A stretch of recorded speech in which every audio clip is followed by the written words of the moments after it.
on today's StoryBeat. Don't write about the same thing that's been written about a million times. There is so much virgin territory out there about film that hasn't been explored. Get creative and think about the stories you'd like to be able to tell and find out where those stories are and do the work. You have to make a commitment to this. It does take years. See it through to the end. You come to the point where you say to yourself, if no one bothers to read this, whatever it is, I at least want to know this for myself. It's a win-win at that point. This is StoryBeat with Steve Cuden, a podcast for the creative mind. StoryBeat explores how masters of creativity develop and produce brilliant works that people everywhere love and admire. So join us as we discover how talented creators find success in the worlds of imagination and entertainment. Here now is your host, Steve Cuden.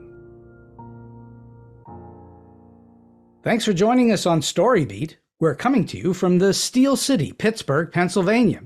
My guest today is the noted author and teacher Andrew Erish. His first book, Colonel William N. Selig, The Man Who Invented Hollywood, was hailed by the LA Public Library as one of the best books of 2012, and the Huffington Post declared it may well be the film book of the year. Andy's most recent book, Vitagraph, America's First Great Motion Picture Studio, received the Peter C. Rollins Award for the Best Book of 2022 by the Southwest Popular American Culture Association. I've read both of Andy's fascinating and entertaining books and can tell you that despite my having been a student of films and Hollywood for more years than I care to admit, I learned a great deal about the beginnings of the movies that I had no clue about. If you like knowing all about Hollywood, I highly recommend both books to you. You'll find a link to both on Andy's StoryBeat page. Andy also contributed 5 essays to American Cool, published in conjunction with an exhibit at the Smithsonian's National Portrait Gallery. And he's written for various publications, including the Los Angeles Times and Quarterly Review of Film and Video. And he's lectured at the Academy of Motion Picture Arts and Sciences, the LA Central Library, Egyptian Theater in Hollywood, Santa Fe Film Festival, and the Schubert Archive in New York. In the United Kingdom, he's lectured at the Oxford Literary Festival and London's Cinema Museum. He's also programmed films and was honored at the Pordenone Silent Film Festival in Italy. For several years, he's taught film history at universities and colleges in the Los Angeles area. So for all those reasons and many more, it's my distinct privilege to welcome the author and film scholar Andrew Erish to StoryBeat today. Andy, welcome to the show. Steve, thank you. Thanks for having me. Well, it's a great pleasure to have you here, believe me. So let's go back in time a little bit. When did you fall in love with movies and movie history? Oh, my earliest memories. I was a little kid when The Great Escape came out. Steve McQueen. And I do absolutely recall that as the first movie. I think I literally got down on my hands and knees and begged my dad, we've got to go back and see this one again, Dad. And I think I was 5 years old. And most kids are saying, can we see Bambi again? And I'm saying, can we see The Great Escape again? I had seen an interview on TV on Art Linkletter's house party. Right. With 2 of the fellows who had actually made the escape in real life. And they were talking about the differences between what happened in the movie and in real life and how certain things were done. And I was 5 years old, spellbound. Wow. And I think that was the moment. It got you very early on, so that once that got into your blood, that was it. Yeah. Do you think of yourself now primarily as a scholar or an author or a little of both? I don't think of myself as any of those things. What do you think of yourself as? The one thing I know is that I seem to know things that other people don't. What does that mean? It means you just have memory for stuff. I have a good memory for things, and I am insatiably curious. I want to know. And I've had some great opportunities to meet people, talk with people who were interested in the things that I'm in, and participated in very profound ways in those things. So, and at what age then did you start to think about writing about these things? That wasn't until much later in life. I actually went to film school like you did. Right. Went to NYU my last 2 years of undergrad, and with the desire to become a producer and director. not even thinking, well, I've been writing my own stuff all these years. It never entered my mind. And I found myself, because it was so expensive to make movies back then on your own, I found myself in a position where I could only afford to write movies Right. by necessity, and then hope that maybe someday someone would buy a script, and then that would be my entree into producing and directing. And it just didn't turn out that way. I sold a few scripts that never got made, but it just never happened. I had some opportunities to be a guest lecturer. Some friends seemed to think that I would be good at talking about film, and I was a script reader for a couple of studios for a number of years, and I had my own business doing that. And I really enjoyed lecturing students. And I thought at a certain point as I got older, this dream isn't really happening that I've carried with me all these years, but I'm getting such a kick out of teaching that maybe I should pursue that. And when I went to college, I was 16 years old. I was the youngest boy in my class. That's young. When I went back to college, I still had half a semester to finish at NYU. I was in my late 40s. I was the oldest boy in my class. So, and it was at that point, going back to school in middle age, where I thought, I'd like to teach, but I'd also like to write, because I realized there's things I know that I don't find in books, and people seem to be interested in this stuff. So I took some kind of baby steps to see if, number one, I could do it. Number two, if there was an audience for it. And I got very, very fortunate right off the bat. The first thing I wrote sold to the LA Times. So you're actually a filmmaker who's also a great student of history of film and Hollywood. Yes, I would say so. That's interesting, because I think a lot of, and unfortunately this is true, a lot of young people today are not students of the history of film, and they think they understand everything there is to know, and they really know actually very little. I know that from teaching myself. Do you agree? Yes, absolutely. And the sad thing was, when I got to college, I thought, okay, I'm finally going to meet people like me that are really, know their stuff and are hungry for this. And only met a couple of people. That's because I think, this is my theory, I think a lot of people watch movies and TV and they think to themselves, that looks easy. Yeah. I can do that. So they just go into it not knowing anything about it. Yeah, I would agree. And that becomes an issue, because they get in there and they go, wait a minute, this is harder to do than it looks. Yeah.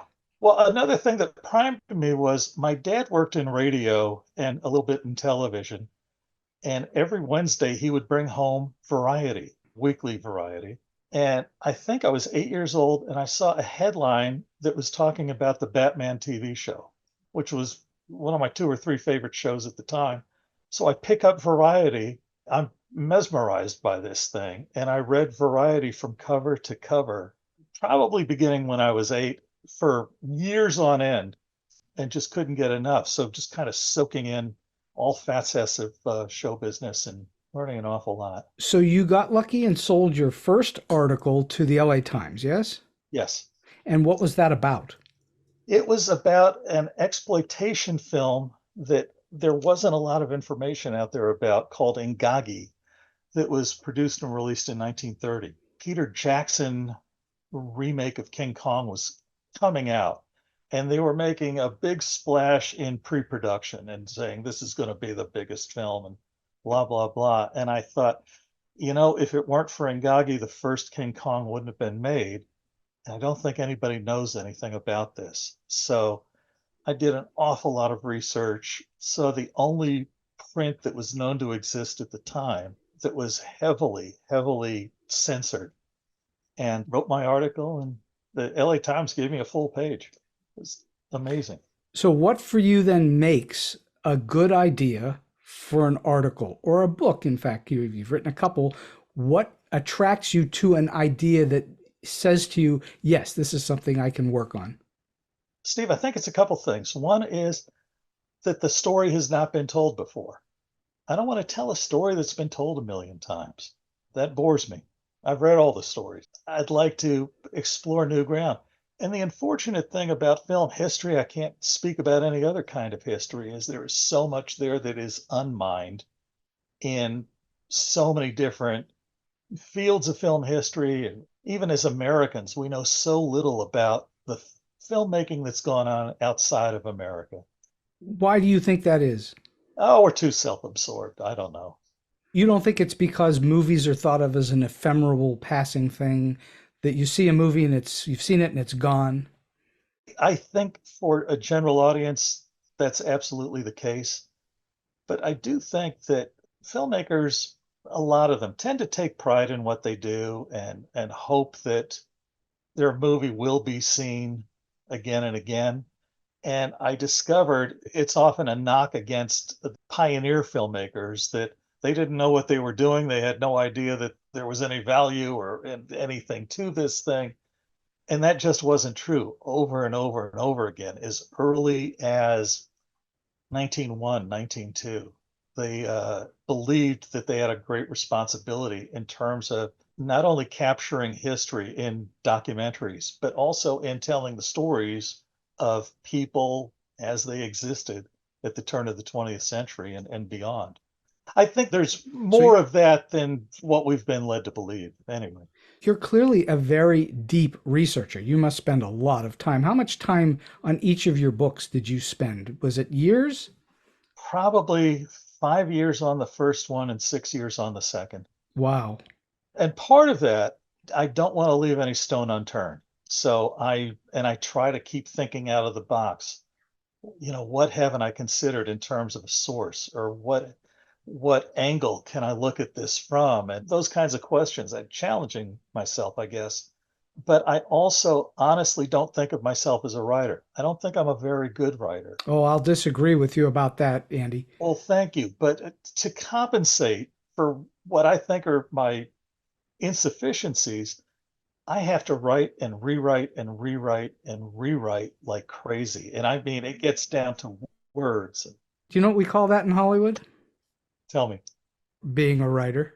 All right. It's pathetic how much I rewrite. I rewrite until it's the best I can possibly do.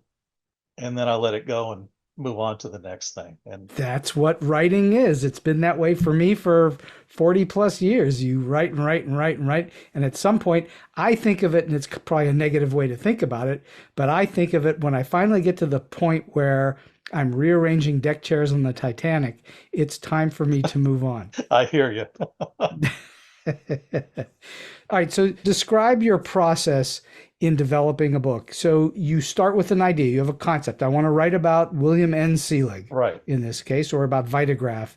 And then where do you begin? You just start digging in and reading and going to libraries, or what do you do?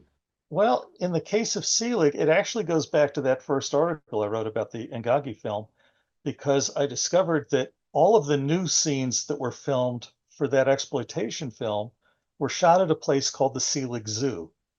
And there just wasn't any information out there, and the internet didn't exist. And I don't trust the internet anyway. So there's too much misinformation out there. After I finished the article, I thought, I want to learn more about this Selig Zoo. It sounds interesting to me. I don't know why. And I had been doing research for the exploitation film at the Margaret Herrick Library, Motion Picture Academy Library. And I said, do you guys have anything on the Selig Zoo? And Barbara Hall, who you've interviewed, Yes? said, as a matter of fact, William Selig was the first filmmaker to donate his papers to the Motion Picture Academy back in the mid 40s. And I said, oh, really? And she said, yeah, do you want to look at them? I said, absolutely. And within a day or two, I made the commitment to myself. I need to tell this story. I just in a couple of days, my mind was blown with the information. And that's something that's important to me, is going to what you would call a primary source, original source material about the information that you're writing about, rather than relying on another author or even an old person's recollections of what the old days. I'm guilty of that myself. We get older and years get fuzzy and things like that. Oh, yes. But the great thing about Selig was he held on to, I think it was something like 18 linear feet of business papers. And I went through those one by one, And I didn't have a laptop at the time, so it was all handwritten in spiral notebooks, tons of them, every day for years, maybe 3 years.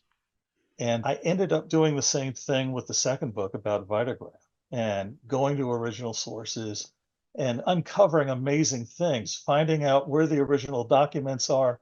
And more importantly, if you're going to write about film, finding out where the films are. Selig and the Vitagraph guys died believing that their films didn't exist anymore. And no one's going to remember them anyway. The films don't exist.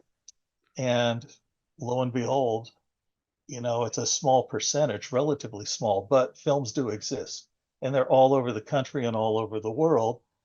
And if you're willing to travel and go see it, and if you have the money, you have to do it. It's incumbent on you if you're going to write about film to see the film you're writing about. And I've read too many books and articles written by people that haven't seen the films they're writing about. And they made literally hundreds, if not thousands, of relatively short films back then, yes? Well, they started very short. And, at a certain point, these are the guys that developed film into a 2-hour long format. Right. Selig was the first one to do it. And Vitagraph continued to do it for 10 years after Selig kind of broke ground with that. So short films, long films, I've seen literally hundreds of each of those companies' films, but I don't want to work in a vacuum. So even though I had grown up seeing all the Griffith films and all that, you watch those again and you seek out films by competitors that aren't well known, like Sigmund Lubin, who was based out of Philadelphia, the Biograph company before D.W. Griffith got there, a place called the New York Motion Picture Company that was actually making films in the beginning in New Jersey and then moved out to Los Angeles.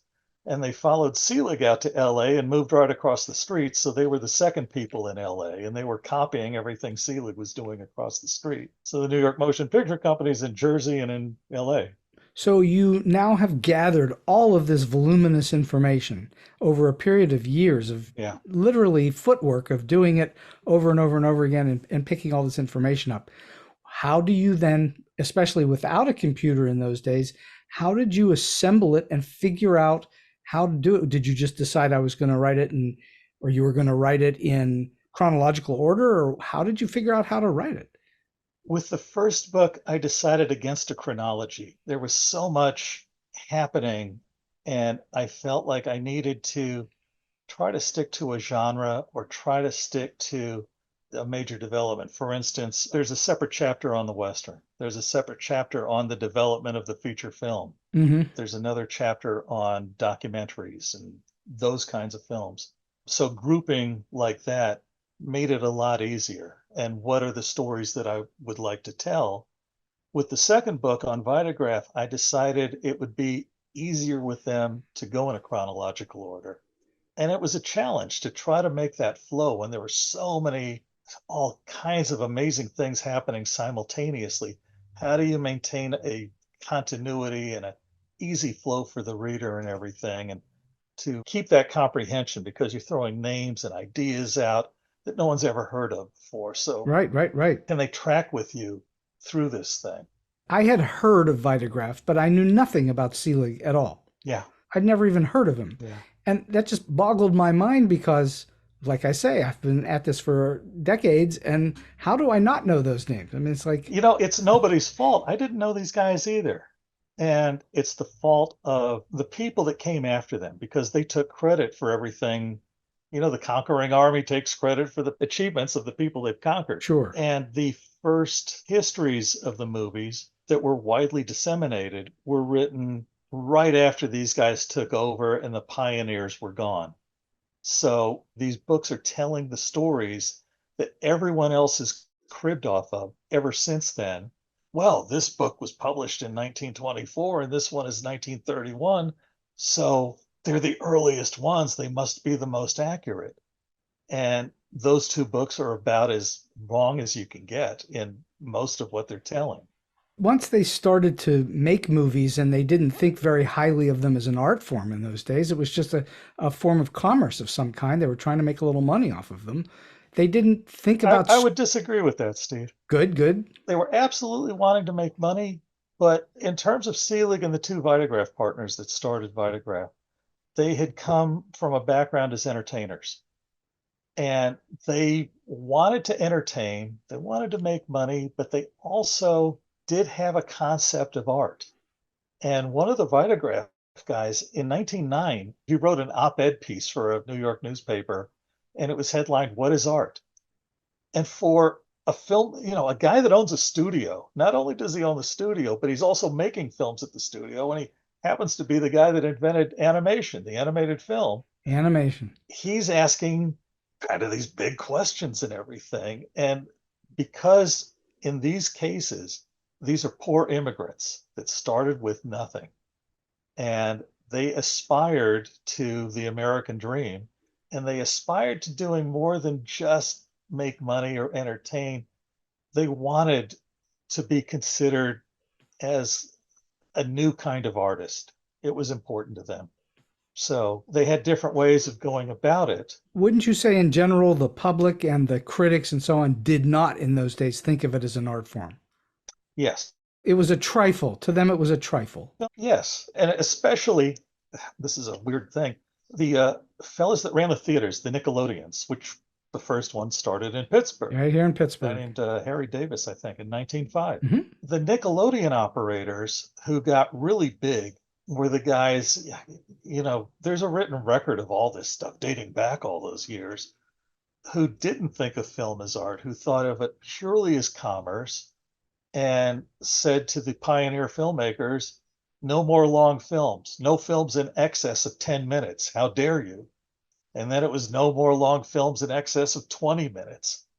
And then, eventually it was 2 hours. And then these guys were the ones that ended up taking over the business and taking credit for feature films, whereas they were the ones that were trying to stop it initially because of the movie-going habits of the audience.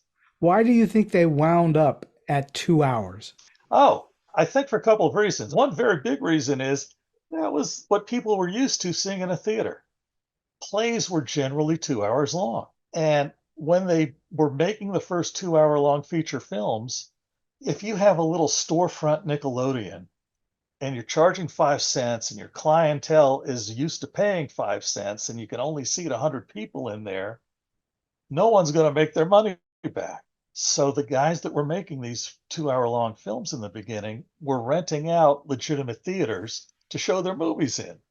There was a symbiosis, I think, between theater and cinema in that sense, in terms of how it gets presented and the parameters and things like that. Can I tell you my understanding of how it got to 2 hours? Sure. I've always been told the 2 hour length, which may be why plays are 2 hours long, is that's about the average length of a human's bladder to withstand. Years ago, I would have agreed with you, but I'm much older now, and I'm all for the 5-minute film at this point. But that's what I was always told, that it had to do with just human nature. That sounds very plausible. So when you were putting the book together, did you outline your way to your book, or did you just sort of put things together and later assemble? A very general outline, very broad categories, let's say, for the first book.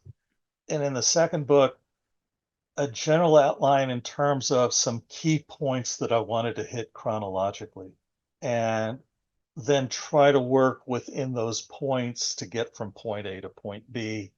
And this is the difference between writing movie scripts and writing a book. Other people mess with your script. Mm-hmm. In writing books, it's kind of like the theater. The writer is respected and the writer is responsible for pruning his or her work. So it was up to me, and you have to make some tough decisions, and you kind of kick yourself afterwards about some of the things that got left out. But it was your call, and you have only yourself to blame. And there are page limits when you're dealing with academic publishers.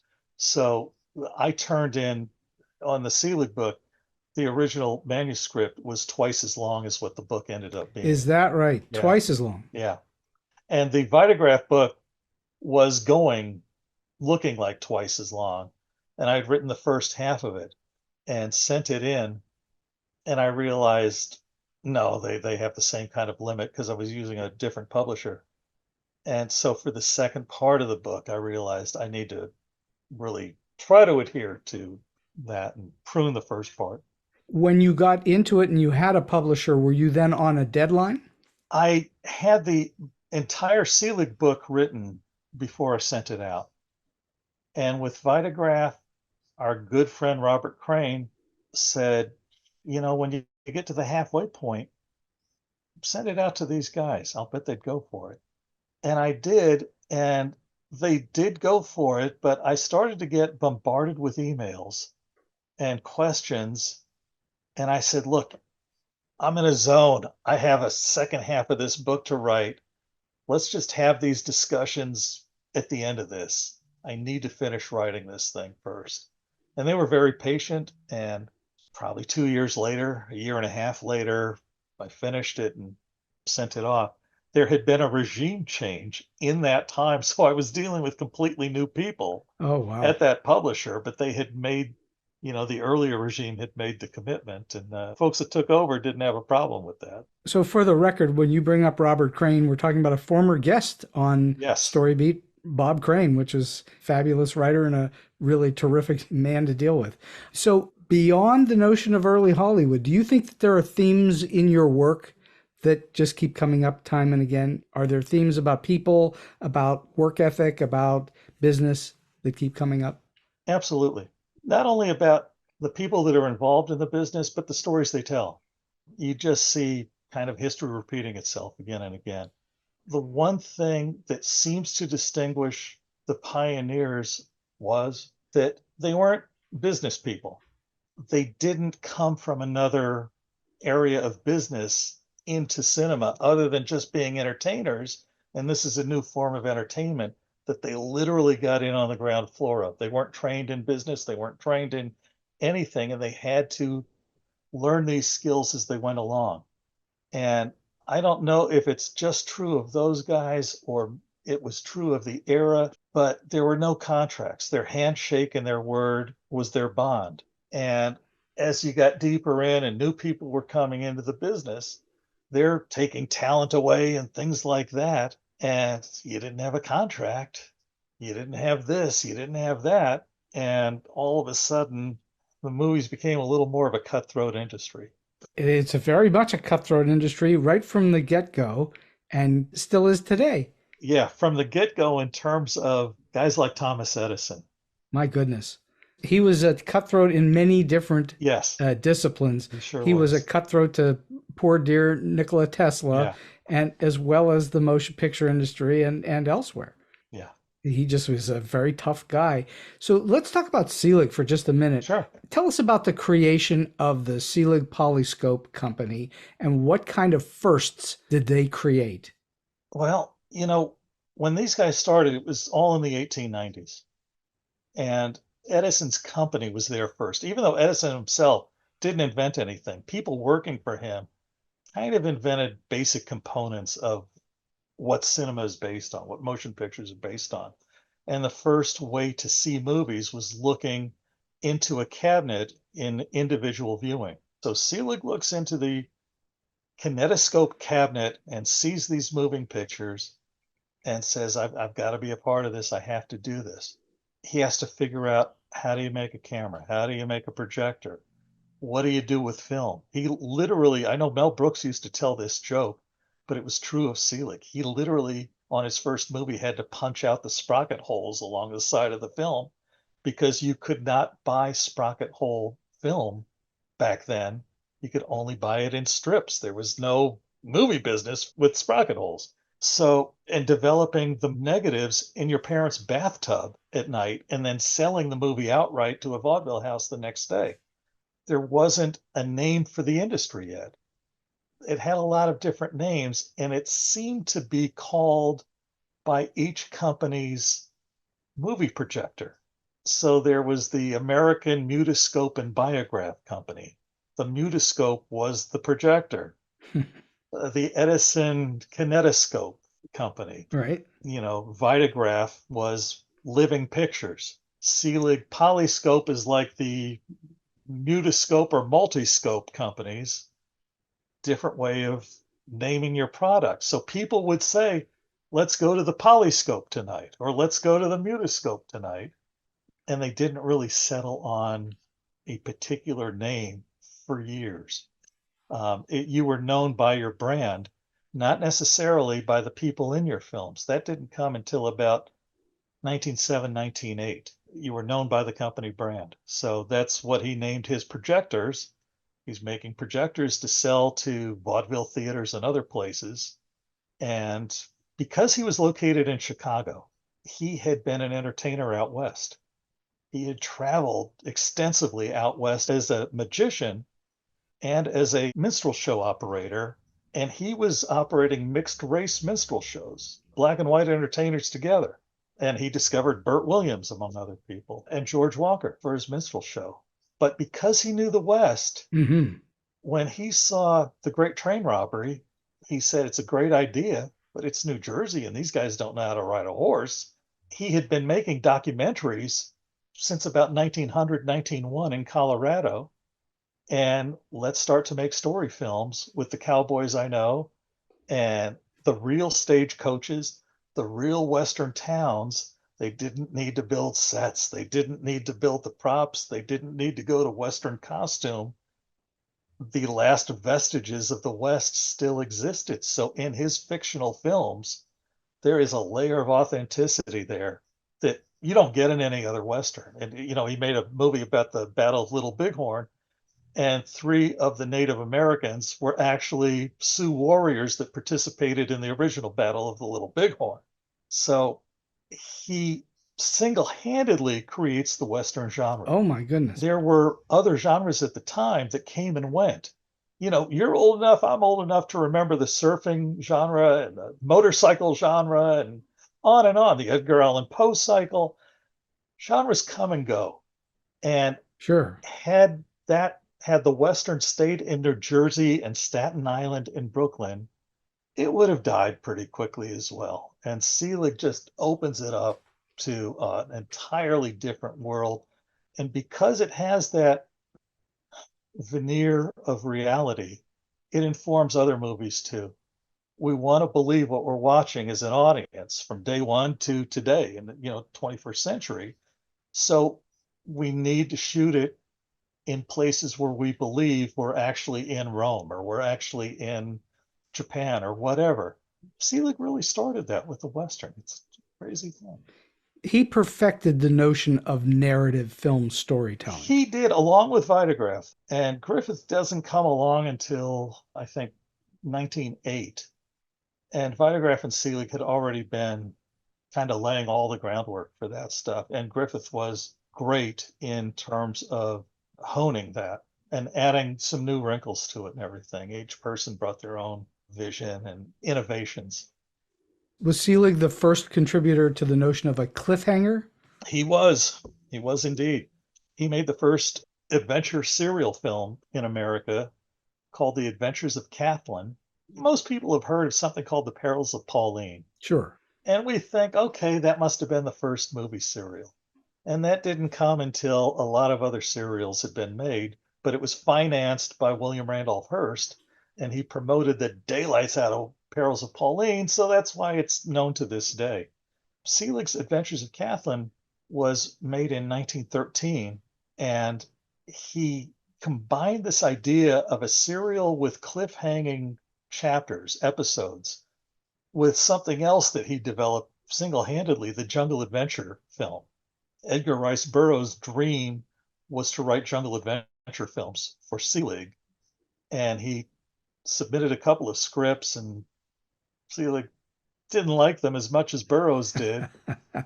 He bought a couple of them, but Burroughs went back and wrote Tarzan, made his fortune that way, but he continued to aspire to write for Selig anyway, even after Tarzan. I spent many years living in Tarzana, which is where Burroughs' ranch was. Yeah. So Tom Mix was part of the Selig organization, and he was what, the first real Western star? Yes, the first real Western star. He kind of started around the same time as Bronco Billy Anderson.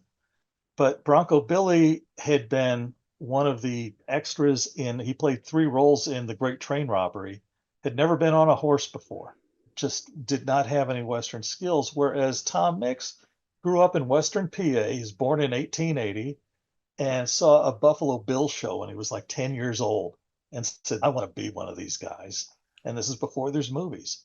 He had real Western skills. He worked as a marshal in Oklahoma. He worked on ranches. He worked in Wild West shows and he worked in rodeos. He helped organize the Calgary Rodeo that's still going strong. And Tom Mix really defines what the movie cowboy is and what we expect in Westerns. The athleticism, the stunt work, he did it all himself. And they used real bullets back then. So when there's shootouts, these are real bullets that are whizzing by and hitting the ground in front of him and the walls behind him and everything. It's a whole nother world back then. That is a whole other world. Amazing. If you've ever seen Back to the Future Part 3 is the one where they go to the Old West. Right. Just about every single stunt that you see in there, and they hit all the cliches in that movie, can be traced back to particular films that Tom Mix made for Selig, where he did the first, riding up on a horse and transferring to a moving train, things like that. Every stunt you see in that film, it's almost an homage to Mix's Selig films without even realizing it. So he's like Buster Keaton doing his own stunts all the way through, or Harold Lloyd. Yeah. Which today, of course, other than Tom Cruise, nobody is doing. Right. None of the big stunts, anyway. I always think of Jackie Chan as the last one that really Jackie Chan, put his body on the line. Sure. Time after time after time. But even Jackie has gotten older like the rest of us. So. Well, it's an unfortunate thing that happens, though I suppose the alternative is not as desirable. Yeah. So, it's good to live a nice, long, healthy life. Selig also famously created a zoo. Yes. Which came first, the zoo or the Jungle Pictures? The Jungle Pictures came first. If you want to hear the story about the first Jungle Picture, it's crazy. Sure. Teddy Roosevelt, when he was leaving his presidency, they said, what are you going to do? And he says, I'm going to go on safari. I'm going to Africa. I've always wanted to kill my own lion. And I want to bring back specimens for the Smithsonian and the Museum of Natural History. So Teddy Roosevelt's real popular.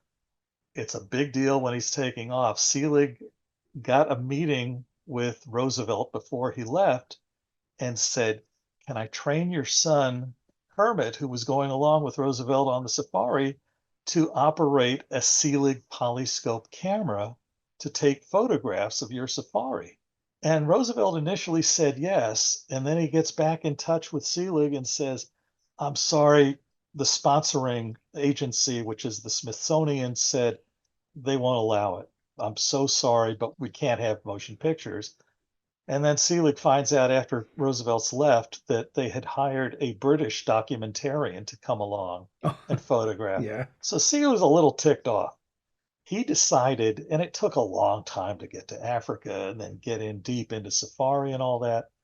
And Teddy Roosevelt had famously said from the dock as the ship is pulling away that, I'm going to bag my lion, and everyone's thrilled. So this is, number one on his bucket list.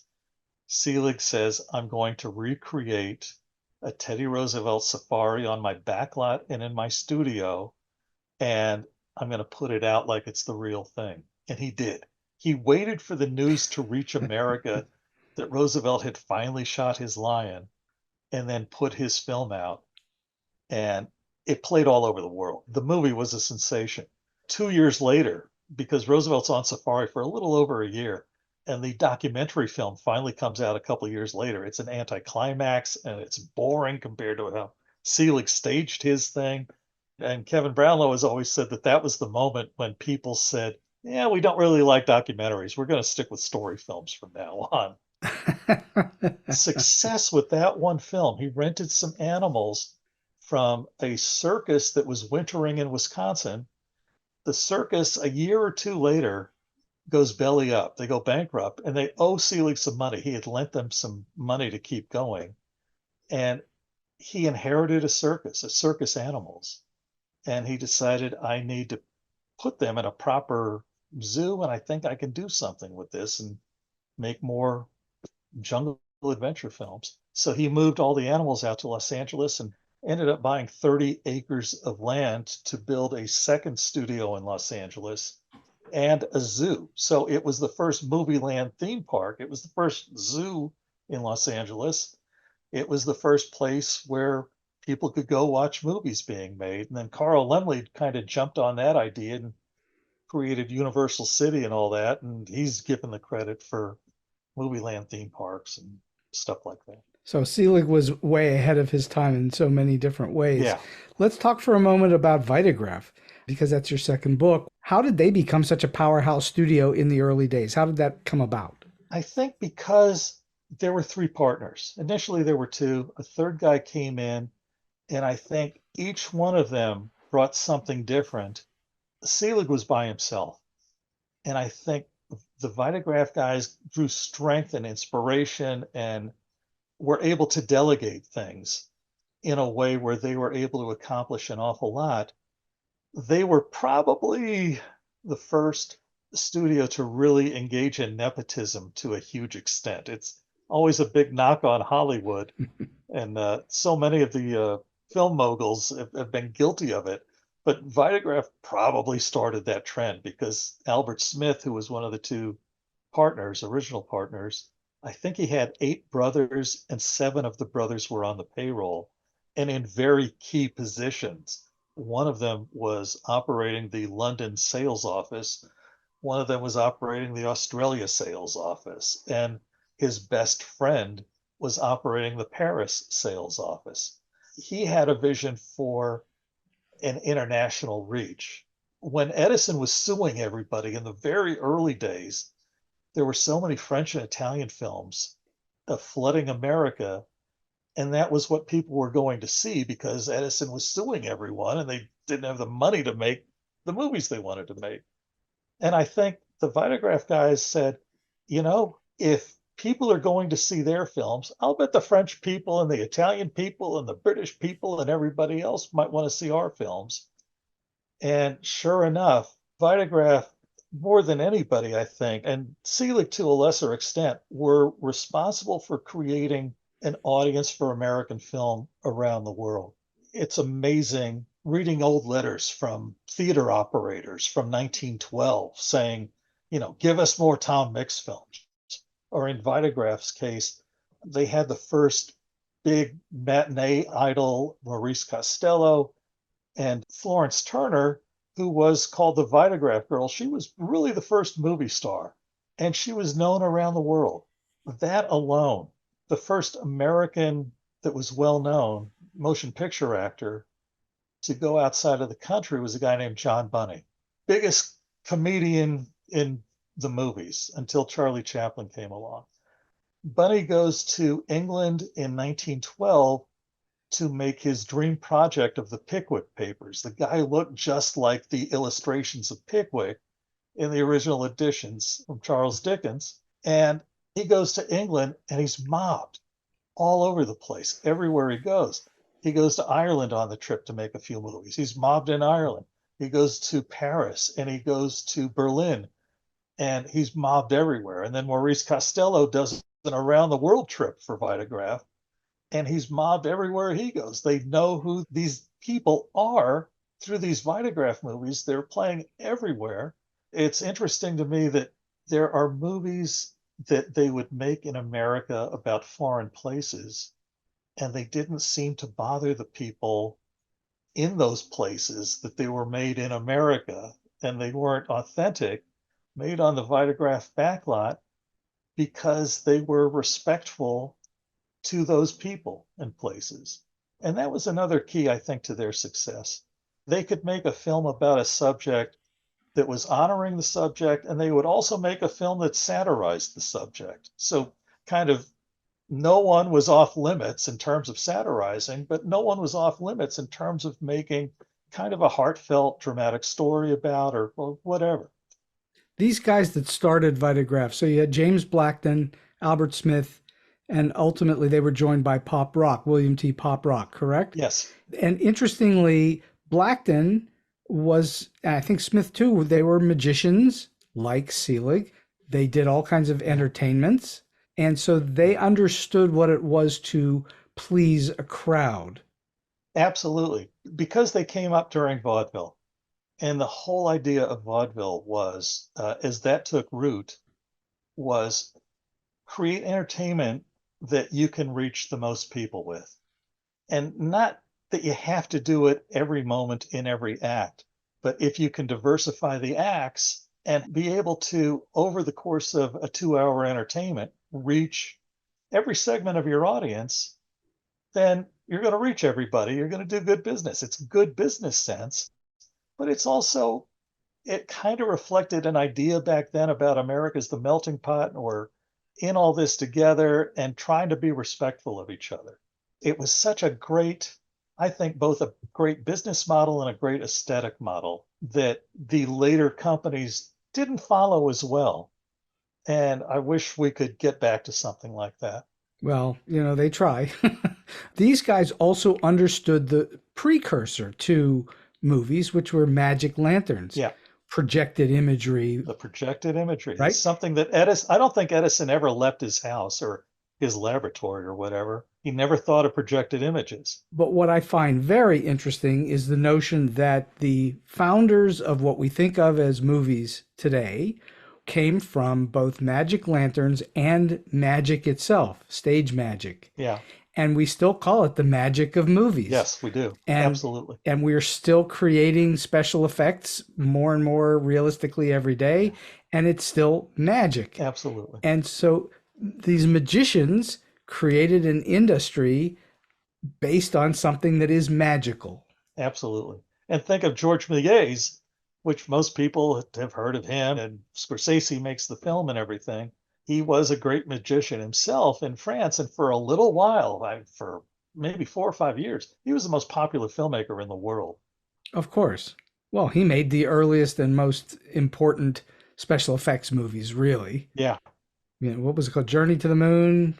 Trip to the Moon. Trip to the Moon. I love the one with the 4 disappearing heads or something, where he pulls his head off of his body and sets it on a table. And it's magic. It's stage magic. Amazing. But put into motion pictures. And you alluded to earlier that Blackton basically created animation. Yeah, he really did. It's indisputable. If you see the films, it's there. And you can see the progression in each film as it turns into animation. And maybe the earliest animated film that a lot of people might have seen is Gertie the Dinosaur. Mm-hmm. Winsor McCay. And Winsor McCay made Gertie the Dinosaur at the Vitagraph studio in Brooklyn with help from the people in Brooklyn. How do you do this? And then Vitagraph distributed the movie. So that's exactly it. And how interesting is it that one of the major animation studios in LA now for many years, 30 years or so, is called Nickelodeon. Right. It's all sort of a piece, isn't it? It is. I used to work for Nickelodeon, and none of the people I ever talked to there knew where the term Nickelodeon came from. They had some of them had a vague idea, and a lot of them didn't. So these ideas just keep moving forward in history, and they lose the context, the meaning, the original meaning and stuff. But it's still there. You watch movies today, and you can see where, okay, this is an idea that Selig introduced, or, oh man, the Vitagraph guys were on top of this thing, 100 years ago. Well, we all know that there really are no new stories. Stories have been around since the Greeks. Right. And we're just sort of repackaging them in some interesting new take on them. But the stories themselves have been around forever, including going back to the origins of Hollywood.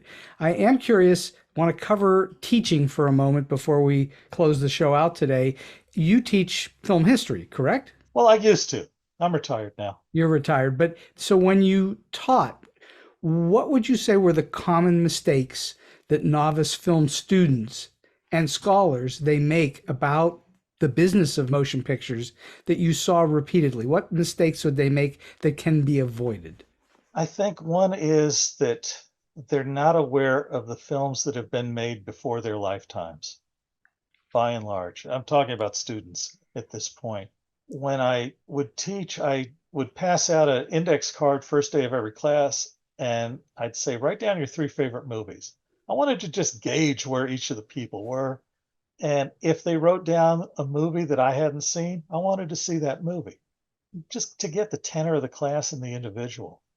After going through it for every semester, going through the cards, I'd say, okay, listen, you have some favorite films that are near and dear to your heart right now. But if you take both semesters with me, when I'm done with you, some of these movies aren't going to be on your list anymore. And there are going to be movies you have no idea exist right now that are going to rock your world and kind of change the way that you're thinking about movies and maybe tweaking some of your dreams about where you want to go. I think it's so valuable to at least know the great films and why they're great. I don't think any film class in the world shows Gone with the Wind or Sound of Music. And those were the two big money makers in the sound era for decades.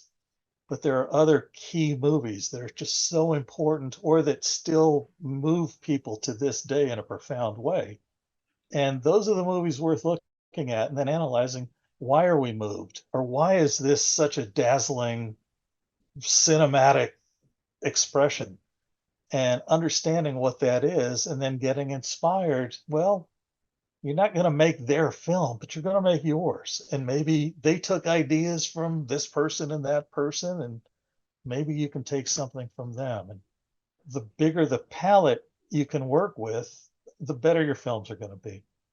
If you have just a narrow idea of what movies are, it's going to turn into narrow output from you. So the old cliche about creation and going on generation after generation is that each generation is standing on the shoulders of giants from the previous generation. absolutely. And in this case, you're talking about many generations of giants. Yeah. And it's good if students know what they're coming from to go toward so that they don't repeat what's happened in the past. Exactly. That they get creative. Exactly. Don't make the mistakes that other people made with best of intentions sometimes. Be careful about the stories you're telling. You want to make something entertaining and you want to make something that's going to last, that, people aren't going to walk out of in the middle of the film, that maybe your kids or your grandkids will say, hey, that's a pretty good movie. Indeed. I think we all secretly aspire to that, whether we admit it or not. Some of the tools are right there in terms of learning from movie history. Absolutely. Well, nobody wants to go to a movie and be bored by something they've seen before. Yeah. Even if they've seen a movie before and they really want to see it again, they know the movie at that point, but they don't want something made new that's exactly like something in the past. I think that's why so many remakes fail, is that you've seen it before. So I've been having this absolutely fascinating, wonderful conversation with Andy Erish. We're going to slow the show down a little, and I'm just wondering, in all of your experiences, can you share with us a story that's either weird, quirky, offbeat, strange, or maybe just plain funny? Can I give you a couple? Sure, please do. Okay, Steve, thank you. When I was writing the Selig book, I walked the ground where the studios were in Los Angeles, and he had 3 different studios. Just fascinating, kind of imagining what's happening here 100 years earlier. But it was important to me because he started in Chicago.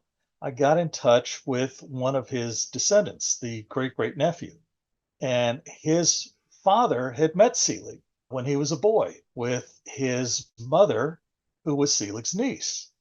And so I wanted to talk to this guy, and he had some family scrapbooks and stuff. It was a delight. Great guy.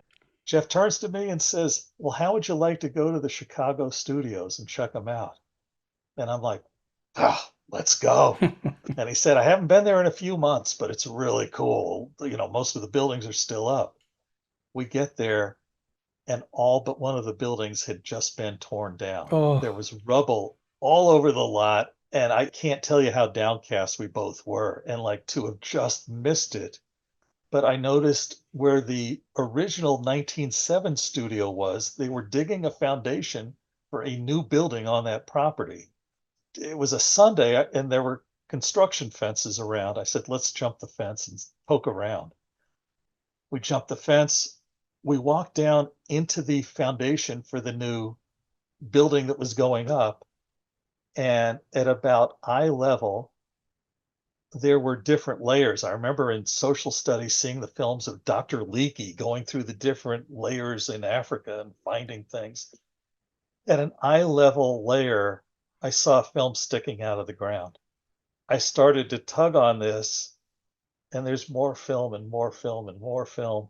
And I'm like, Jeff, get over here. I found something. I pulled out quite a quantity of film that was probably 2 feet below ground level. Unfortunately, almost all of the emulsion had come off of the film, except for one of the strips still had the Selig Diamond S logo on a few frames at the end of it. But finding that film, I think I actually did a jig like Walter Houston in Treasure of the Sierra Madres. I mean, it was just, for a film geek, this was it. It was a fantastic moment. I had a interesting experience with Vitagraph. When I moved to Los Angeles, I moved into a house that a friend of mine had been renting in the Los Feliz neighborhood, an old film school buddy, Rich Nathanson. Rich said, you know, in our backyard is the ABC TV complex, and it used to be an old movie studio. Do you know which one? And I said, Rich, if I don't know which one it was, it couldn't have been that important. Talk about gall. I'm so ashamed of myself. And it turned out that was the Vitagraph studio in Hollywood. It was the biggest studio for a long time. And it is still in operation. So you could make an argument that from 1915 to the present, this has always been a working studio in Hollywood. I just learned so much about that place and was so humbled by my arrogance of, well, I would have heard of this place. And it was in my backyard.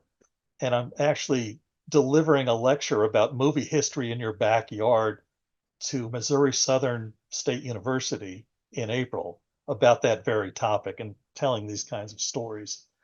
And that's now the ABC Prospect Studios. ABC left it in the early 2000s. So now it's just called the Prospect Studio, but they still shoot General Hospital there. Okay. And they shot American Bandstand and Lawrence Welk and Let's Make a Deal. And it's got a big TV history to it, in addition to being the backlot to Warner Brothers, where they shot anything in the Warner backlot for a long time was shot on that property. So crazy stuff. And then there's one more thing. I went to the Pordenone Film Festival in Italy. When I got there, the PR person for the festival said, a couple of people would like to talk to you. Okay, great. A woman from the local newspaper, regional newspaper, whatever, interviewed me about Colonel Selig. And wow, this is really cool. And then I find out there's a news crew from Slovenia that would like to interview you. And I get introduced to the producer. And I said, why do you want to talk to me? And she said, I read what you wrote about Selig in the catalog for this year's festival. And I'm just blown away by this guy. I've never heard of him. And these films sound amazing. And I would love to talk to you about it for our show. And I said, what's your show? And she said, it's 60 minutes. It's the Slovenia version of 60 minutes. And she said, you're from LA, you're used to, millions and millions and millions of people, and we're just a small country. We're just 2 million people, but everyone gets the same TV service, and 60 Minutes is a very popular show. So I can tell you, I said, hold on right there. More people in Slovenia will know who Colonel Selig is than in LA and all of the United States when you get done with this. So that was quite a thrill, I must say. I think that's really fascinating that they know more in Slovenia than we do in Hollywood. All right, so last question for you today, Andy. You've already given us a lot of very interesting things to think about and tips to chew on a little bit, but I'm wondering if you have a solid piece of advice or a tip that you like to give to those that are starting out either in the motion picture business or in the writing business of film history, or perhaps they're in a little bit and trying to get to that next level. Well, there's a couple things. One is the people at the Motion Picture Academy Library said, if, the next person that comes in saying, I want to write about Gone with the Wind, I'm going to shoot my brains out. Don't write about the same thing that's been written about a million times. There is so much virgin territory out there about film that hasn't been explored. Get creative and think about the stories you'd like to be able to tell and find out where those stories are and do the work. You have to make a commitment to this. It does take years to write something like this. So you need to make a commitment pretty early on to see this through. And there's going to be days when you hate it and days when you love it. But you also have to have faith in your project. And Howard Suber, in your interview with him, talked about faith. And he talked about it coming from a non-religious idea of just have faith in what you're doing. And I would say if you're a person of faith, of religious faith or something, pray about what you do. It won't hurt. Blaise Pascal said, doesn't hurt if you try it. I need all the help I can get. So do the work, get the help that you need when you need it, and see it through to the end. There are no guarantees. I've written both of my books on spec. I've written all my articles on spec, and I've been fortunate to sell everything. But you come to the point where you say to yourself, if no one bothers to read this, if no one buys the book or the article or whatever it is, I at least want to know this for myself. And it's got to be that important. It's a win-win at that point. It's icing on the cake if someone else wants to publish it or read it. And I've heard from people all over the world, and it's so exciting to know that people are reading the book. The books will outlive me, and maybe people will start to tell a little bit more of a responsible film history going forward with the information that I have here. Well, for sure. The truth is, it's very hard to create any kind of art, whether it's narrative film or documentaries or writing a history of Hollywood. It doesn't matter. You need that passion in order to actually do the work. Otherwise, you're just not going to follow it through. Both of Andy's books, just so you all recall, the links will be available on the website. It's Colonel William N. Selig, The Man Who Invented Hollywood, and also Vitagraph, America's first great motion picture studio. Andy Erish, this has been an absolutely wonderful hour on StoryBeat, and I can't thank you enough for your time, your energy, and especially for all of your wisdom about Hollywood and its past. Steve, you're very kind. Thank you so much for having me. It's been an honor, seriously. And so we've come to the end of today's StoryBeat. If you like this episode, won't you please take a moment to give us a comment, rating, or review on whatever app or platform you're listening to. Your support helps us bring more great StoryBeat episodes to you. StoryBeat is available on all major podcast apps and platforms, including Apple Podcasts, YouTube, Spotify, iHeartRadio, TuneIn, and many others. Until next time, I'm Steve Cuden, and may all your stories be unforgettable.